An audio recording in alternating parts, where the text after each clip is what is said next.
Hello guys, இன்றைக்கி பார்த்தீங்க அப்படின்னா சிஎம் தான் செஞ்சுருந்தேன். அதுவும் பச்சைப்பயிறு வச்சு தான் ரெடி பண்ணியிருந்தேன். ஸோ பச்சைப்பயிரை நல்லா வறுத்துட்டு தண்ணி ஊற்றி ஒரு 3-4 விசில் வச்சு எடுத்துக்கலாம். அதுக்கிடையிலே தேங்காயுமே நான் திருவி எடுத்தாச்சு.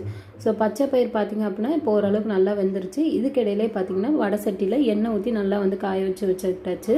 ஸோ மைதாவில் தான் இன்றைக்கி பண்ணுறதுனால 1 கப் மைதா, 1 பிஞ்ச் சால்ட்டு போட்டு தண்ணி ஊற்றி நல்லா இந்த பதத்துக்கு நான் கரைச்சி எடுத்து வச்சுக்கிட்டேன். ஸோ பச்சைப்பயிர் பார்த்திங்கன்னா எனக்கு அந்த அளவுக்கு வெந்த மாதிரி தெரில. ரொம்ப நல்லா வேகணும். அப்போ தான் நமக்கு உருண்டை பிடிக்க ஈஸியாக இருக்கும்.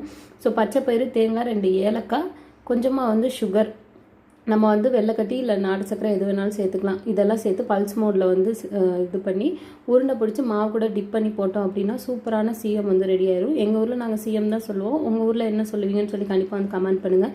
இந்த வீடியோ பிடிச்சிருந்தா சின்னதாக லைக் கொடுங்க. நம்ம சேனல் என்ன சப்ஸ்கிரைப் பண்ணால் பார்த்துட்ருக்கீங்கன்னா மறக்காமல் சப்ஸ்கிரைப் பண்ணிக்கோங்க. இந்த டிஷ் யாருக்கெல்லாம் பிடிக்கும்னு சொல்லி கண்டிப்பாக ரெட் ஹார்ட் கொடுத்துருங்க.